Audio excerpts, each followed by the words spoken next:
Hey, how's it going? It's me, Amanda Gold. I'm a life coach and I'm doing a six-part series about how to set goals that involve other people.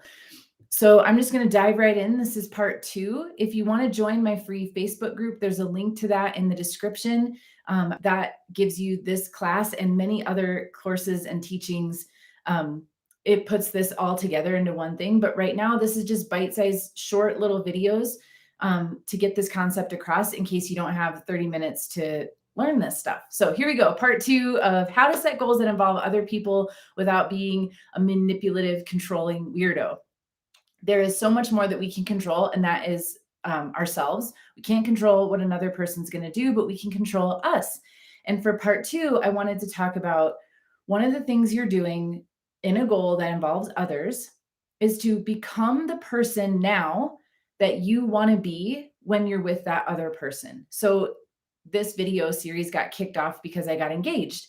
And so way before I even met the person I'm currently engaged to, I started acting like the other half of a partnership. And what does that actually mean, right? Well, for one thing, it meant I started thinking about who I wanted. And one of his qualities, it's kind of simple and like kind of superficial, but like I knew I didn't want to date a slob. I can be kind of chaotic and cluttered. I'm an artist and a creative, and I don't actually prioritize impeccable housework or anything. So I didn't want to be with, but I also didn't want to be with someone who was really dirty and filthy, right? I didn't want to be spending my time picking up and cleaning a lot. That's not a huge value of mine. So when I thought in terms of that, I realized like, well, I should probably get my act together just a little bit if I want to attract someone who's clean and organized and tidy for the most part, then I need to be that way too, right? Because certainly a clean, tidy, organized dude isn't going to want to be with a total slob of a girlfriend. Now, what's cool about this is I actually do have a value of cleanliness and organization. So this isn't about becoming someone you're not, right? Like my partner still very much had to accept a part of me that leaves crumbs around sometimes, doesn't totally prioritize or care about housework as much as he does. Um, can make somewhat of a mess when I'm in a creative flow or working on a project or something, right? He's okay with that. I leave glitter and confetti everywhere I go. He learns to love it, right? But when I was single and thinking that I didn't want to date a slobby person, I looked around and I was like, okay, there's some things that I need. I'm being kind of a slob and I don't love that. So I'm not changing to be with someone. I'm realizing like this is a value of mine and I'm using that desire to guide me more in alignment and in integrity with who I actually am and what I actually want. So while I will never be, you won't catch me cleaning every day and making that super important, but I do have my office is clean. We do chores every week.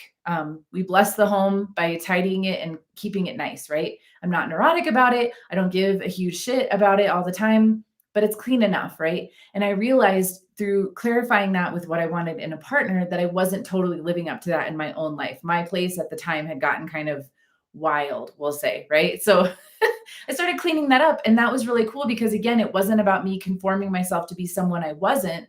It was getting more in line with um, who I actually am and how I want to live. So that's one of the cool things about when we explore who we want to be with or who we want to attract, the kind of clients we want to work with, the kind of friends we want to have, the kind of job we want to be in. We got to start looking at who do I need to be for them to want to partner up with someone like that, right? So to use the example of clients, since I also work in that area, I'm a coach, I'm self-employed, and I attract amazing, beautiful, wonderful, exceptional clients. So guess who I have to be in order to do that? I don't wait for the client to prove that I'm a good coach. I go out in the world and I am a trustworthy, consistent coach who is working to put value out into the world even before someone wants to pay me for it. That's how I started my business. That's how I continue to live. If I don't have new clients signing, I'm focusing on the clients that I do have. And I'm thinking, how can I help them? How can I help some one person today?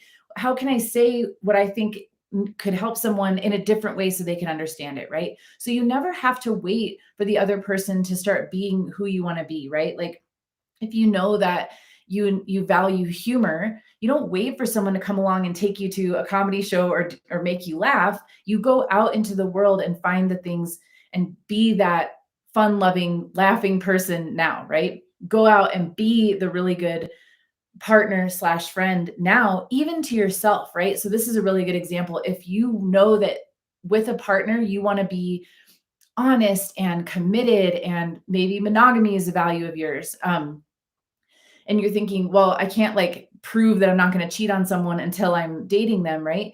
You can practice being faithful to yourself. So, a really good way I teach this with my clients is with the calendar. A lot of my clients are also creatives and they kind of balk at setting appointments on calendars and organizing their lives in a certain way.